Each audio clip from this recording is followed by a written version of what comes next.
साथियों, यदि आप भी उन लोगों में से एक हैं जो विवाह के पश्चात अभी तक पहली संतान होने का इंतजार कर रहे हैं, तो इसका जवाब आपको कहीं बाहर न खोजने की आवश्यकता है, न मिलेगा। सिर्फ कयास लगाए जा सकते हैं, लेकिन ज्योतिष विज्ञान के माध्यम से इसका सटीक उत्तर आपको जरूर मिल सकता है। अपने लग्न से संबंधित एपिसोड देखिए, स्त्री की कुंडली हो चाहे पुरुष की कुंडली हो, दोनों पर यह बात जो आज हम सैद्धांतिक रूप से यहां पर कह रहे हैं, बिल्कुल सटीक और सत्य बैठती है।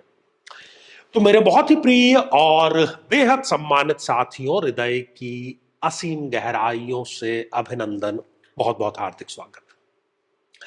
साथियों, आज जो इस एपिसोड में हम मेष लग्न के जातक या जातिका के बारे में बात करेंगे, और आप अपनी जन्म पत्रिका अपने समक्ष खोल करके रख करके फिर ये एपिसोड देखिए, ताकि आपको आसानी से जो बात कही जा रही है वो समझ में आ जाए।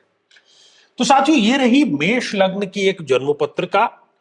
और ज्योतिष शास्त्र में जब हम पहली संतान के बारे में चर्चा करते हैं, उसके बारे में विचार करते हैं, कोई निर्णय करना होता है, तो हमें इस पंचम भाव पर दृष्टिपात करना होता है, क्योंकि ये जो पंचम भाव है ये पहली संतान का कारक भाव है। ठीक है, और यहां पर आप देख रहे हैं कि 5 नंबर का अंक लिखा हुआ है। ठीक है, पहली बात तो मेष लग्न में सूर्य जो है वो संतान प्रदाता है। खासतौर पर जो पहली संतान है वो सूर्य के प्रभाव से होगी। तो सबसे पहली और स्पष्ट और पहला सिद्धांत यह है कि जब भी इस जातक को सूर्य की महादशा या फिर अंतरदशा आएगी, या गोचर में सूर्य का भ्रमण पंचम भाव में होगा, तो इनको पहली संतान होगी। और सूर्य चूंकि एक पुरुष ग्रह है, इसलिए बहुत संभावना है कि पुरुष संतान इनको यहां पर एक पुत्र के रूप में जो है वो प्राप्त हो। अब यहां पर कुछ व्यवहारिक बात है। कई लोग कमेंट में लिख देते हैं कि कोई 10 साल का बच्चा है, कोई 90 साल का व्यक्ति है, तो वो नहीं। देखिए, व्यवहारिकता, आपका विवाह हुआ है, विवाह के बाद में आप संतान प्राप्ति के लिए प्रयास कर रहे हैं, आप फिजिकली मेंटली फिट हैं, तो ही ये बातें लागू होती है। ठीक है ना। तो पहला सिद्धांत यहां पर कि सूर्य की महादशा या अंतरदशा में इस प्रकार की स्थितियां उत्पन्न होती है कि खुशखबरी आपको मिल जाए, महादशा और अंतरदशा दोनों।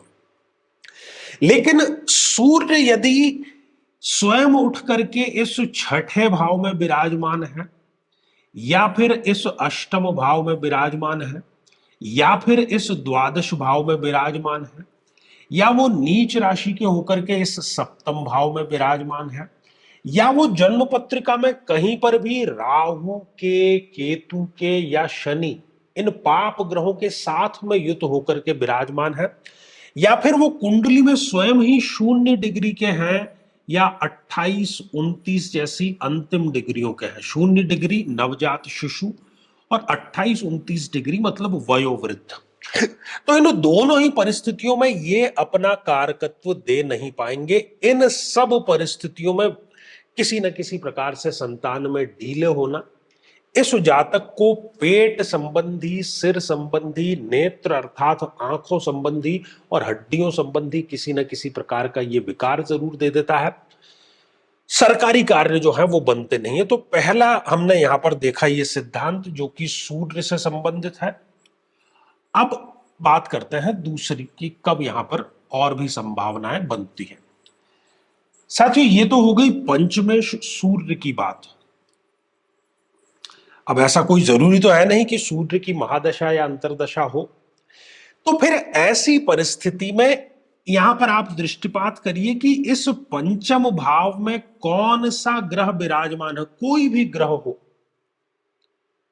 8 में से कोई भी ग्रह हो, मंगल हो, बुध हो, गुरु हो, कोई भी, जो कोई भी ग्रह इस पंचम भाव में विराजमान है, उसकी महादशा या फिर उसकी अंतरदशा में भी इनको पहली संतान जो है उसका योग बनता है। तीसरी बात, मान लीजिए कि इस पंचम भाव में भी कोई ग्रह नहीं है, पंचम भाव खाली, तो ऐसी परिस्थिति में इस पंचम भाव पर जिस किसी भी ग्रह की दृष्टि पड़ रही है, पूर्ण दृष्टि, स्पष्ट दृष्टि, उस ग्रह की महादशा या अंतरदशा में इनको पहली संतान जो है वो प्राप्त अवश्य हो जाएगी।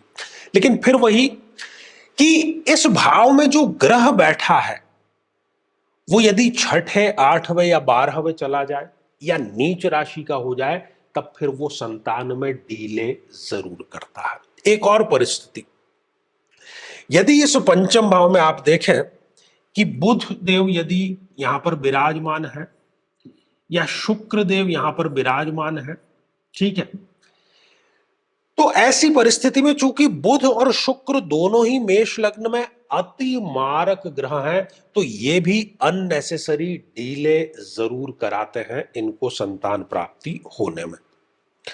अब हमने ये जाना कि मेष लग्न की किसी स्त्री या पुरुष की जो जन्म पत्रिका है उसमें संतान का योग कब बनता है, पहली संतान के बारे में हम चर्चा कर रहे हैं, क्योंकि इधर उधर जब हम भटकते हैं, प्रयोगशालाओं में अपने शरीर का चेकअप कराते हैं, तो कई बार स्पष्ट रूप से चीजें सामने नहीं आ पाती। लेकिन ज्योतिष शास्त्र में यदि आपकी कुंडली शुद्ध रूप से बनी हुई है तो यहां पर आपको सटीक उत्तर अवश्य मिल जाता है। साथियों, श्रृंखला जो है ये हमारी आगे भी जारी रहेगी। यदि आप भी पहली संतान का इंतजार कर रहे हैं तो जरूर अपने लग्न से संबंधित एपिसोड देखिए। और यदि आप भी चाहते हैं कि आपकी कुंडली का सूक्ष्म और वैज्ञानिक विश्लेषण हो, तो आगामी समय में मैं स्वयं इन शहरों में उपस्थित रहूंगा। आप समय लेकर के मिल सकते हैं या फिर टेलीफोनिक या वीडियो कॉल के माध्यम से भी आप जुड़ सकते हैं। और यदि आप चाहते हैं कि आपके किसी एक प्रश्न का निःशुल्क मार्गदर्शन किया जाए, जो कि हमारे इसी चैनल पर प्रति शनिवार दोपहर 3 बजे हम खास लाइव कार्यक्रम लेकर के आते हैं, लेकिन उसमें शामिल होने के लिए आप हमारे इस वीडियो को हाइप कीजिए और उसका जो स्क्रीनशॉट है वो दिए गए व्हाट्सएप नंबर पर भेज दीजिए। तो इसी मंगल कामना के साथ में कि आप सभी स्वस्थ, समृद्ध और शांतिपूर्वक जीवन व्यतीत करें। नमस्कार। साथियों, कई वर्षों के जन्म पत्र का अध्ययन और लाखों कुंडलियों के अध्ययन के बाद हम ये कह सकते हैं कि यदि किसी की जन्म पत्रिका में शनि पीड़ित है तो उसको इस ग्रह की महादशा में इन 9 लक्षणों का, इन 9 कष्टों का, पीड़ाओं का अवश्य सामना करना पड़ता है। व्यक्ति कर्मचारियों, खासतौर पर 4th क्लास के एम्प्लॉय से सदैव परेशान ही रहता है। अपने ही परिवार का विरोध हर बार उसको सहन करना पड़ता है।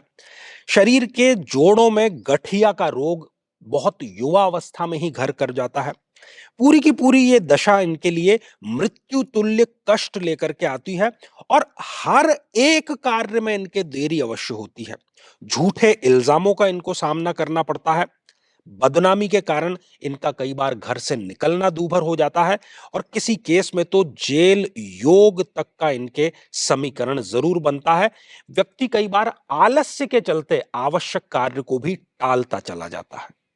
लेकिन साथियों, यदि आप भी इन सभी कष्टों से स्थायी और सटीक मुक्ति प्राप्त करना चाहते हैं तो उसका तरीका है इस ग्रह की महादशा मंत्र साधना दीक्षा, जो विशेष रूप से आपके नाम, आपकी जन्मतिथि के अकॉर्डिंग की जाएगी।